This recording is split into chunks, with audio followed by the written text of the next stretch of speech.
Hi guys, welcome back to Flora Fun and Food. My name is Lauren and today we are going to try and overwinter our peppers. So I'm going to show you how I'm going to do that. But before that, we need to get all of the peppers picked and the pepper plants trimmed. Let's go.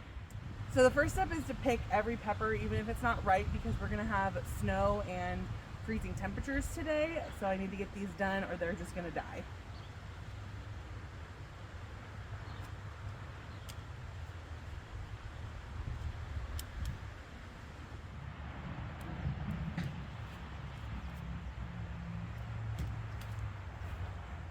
Oh my gosh, I have ground cherries growing in here.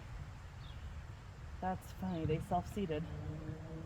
I don't know if you can use green cayenne peppers, but I've got a bunch of them, so we're gonna see if we can figure out something to do with them. This kills me because I finally have some Scotch bonnet, and I'm having to rip my plant out, and I still have a lot of green ones. Maybe I can get them to ripen inside. But the whole point of doing this is so that next season my pepper plants will have a head start and hopefully start producing faster so that I don't run out of, summertime. So fingers crossed that my efforts here work and I don't have to start from scratch again.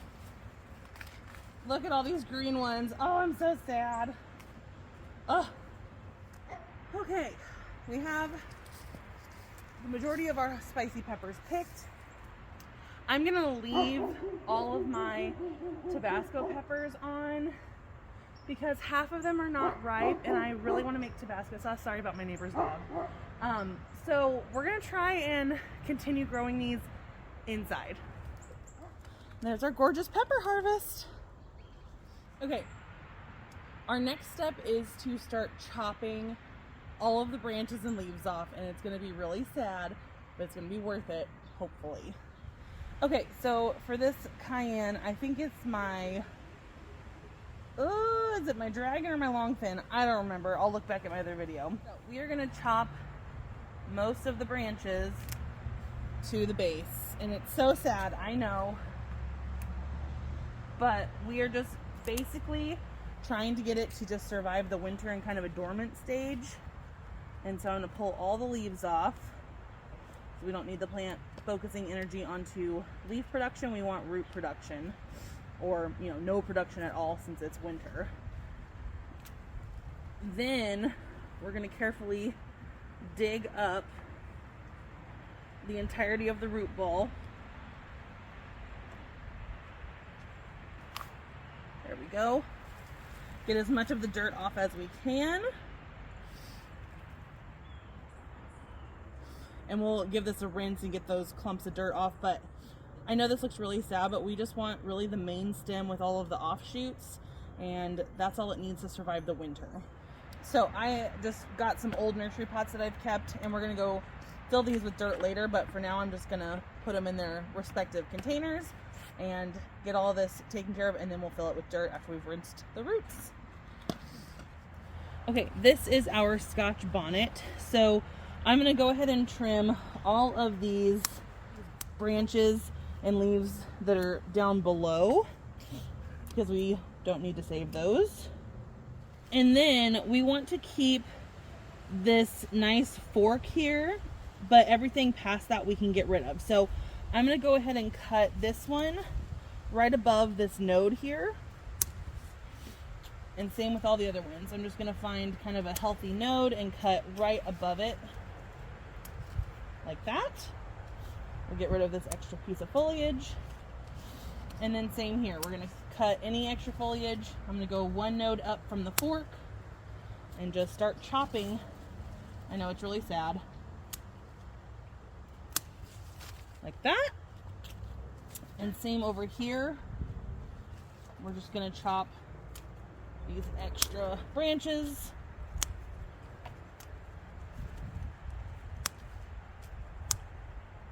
Now I know this looks really sad, but hopefully this will give it a nice chance to grow really nice and big next summer.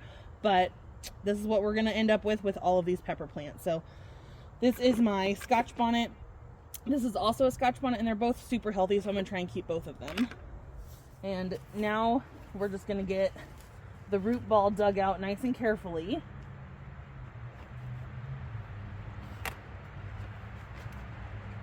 Luckily it has been raining a ton, and so this is gonna be a lot easier to pull out of the wet soil than it would with the dry soil.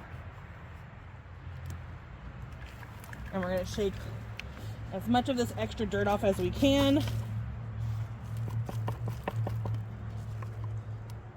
because we don't want to harbor any pests or diseases, so we want to get this nice and clean when we bring it inside. But there we go. Oh, I love this plant. It is so beautiful. So we're going to try and carefully dig this out, and we're going to repot it for attempting to grow it indoors.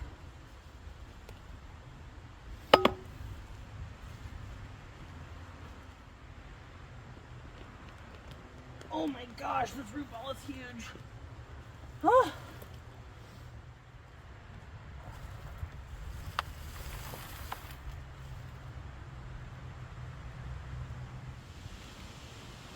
All right, we're going to call that good enough.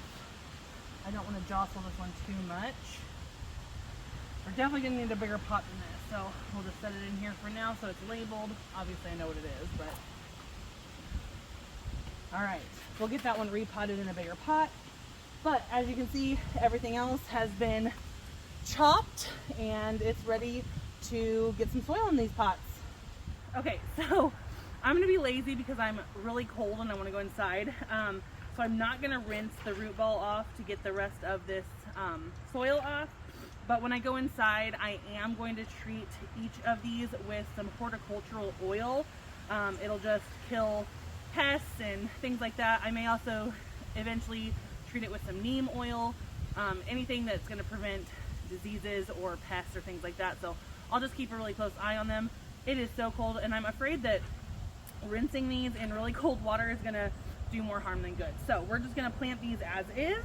And so I just have some potting mix here. So we're just going to put a little layer of soil on the bottom. That was a bit much. And this soil's been sitting outside, so it also could be, you know, harboring diseases or pests. So again, I'm just going to treat everything and hope for the best. All right, we're going to tuck all these roots in here, give them some space, and then just fill the top, kind of nestle it down into those roots. We don't want it super compacted. We do want the roots to be able to breathe. But we don't want a ton of air bubbles either. So I'm just kind of hitting this to get some of the dirt settled down into the roots. And that's that for our Dragon Cayenne. So we're just going to repeat this process for the rest of our plants here. Tuck it nice and cozy in there for the winter.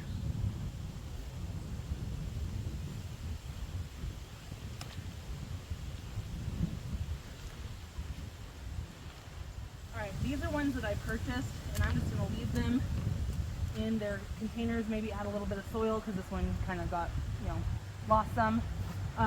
But these were my habaneros, I think. Oh, this one's really sad.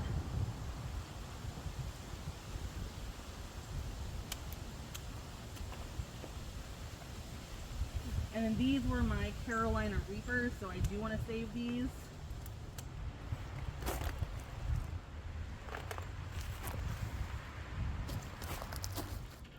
All right, we're going to get this Tabasco plant potted up. So I'm just going to use some potting soil I have left. It's just some seed starting mix, so it'll have some really good fertilizer in it. And we'll get this guy nice and settled in.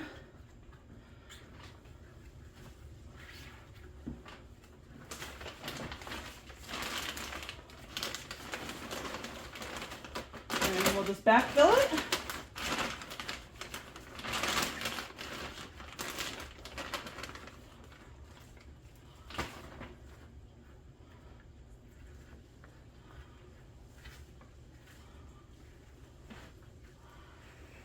Okay, Ignore the outfit change. I came in and took a nice hot shower to warm up. So now that we're inside, we're gonna kind of treat these a little bit with some, I was gonna use horticultural oil, but I couldn't find it.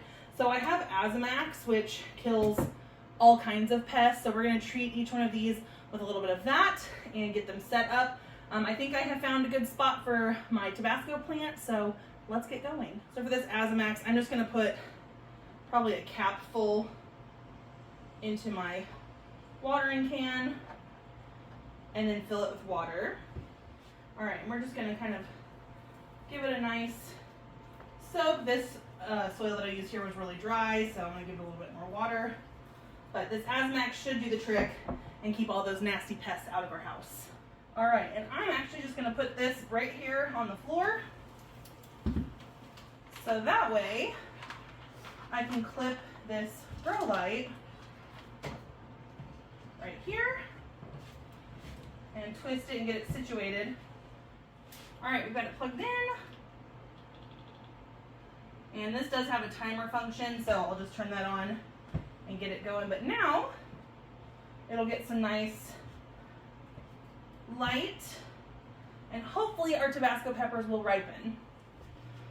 All right, now we're just gonna give each one just a little bit of this Azamax and water. Now this soil was really, really wet, so I don't wanna overdo it, but I do wanna get Azamax in every one of them just to prevent any pests. All of these pots do have drainage, so they should be fine. And I'm gonna leave these on my kitchen table for probably, I don't know, a couple weeks just to kind of keep an eye on them and double check that there are no pests or diseases happening. And then I'm going to put them probably in the basement. I do want them to go dormant, so they need about, I don't know, 55 to 60 degrees, so cooler temperatures and not a ton of light. They may start growing some leaves. If they do, just prune them and it'll just help keep them dormant and then ready for the springtime when it's time to harden them off. I also went ahead and picked all of my tomatoes, even though they were mostly green, because it is going to freeze. It's already sleeting. So I need to sort through all of our harvest goods. But the peppers are now ready for overwintering. And then in the spring, like I said, we'll just stick these outside and harden them off like we do with seedlings grown from seed. And that's that. So fingers crossed this works, so I have a nice variety of peppers ready to go when it comes time to plant outside again. But if you guys enjoyed this video, please give it a thumbs up and head over to my channel to subscribe for more content like this. And I hope to see you again very soon. Thanks, guys. Bye.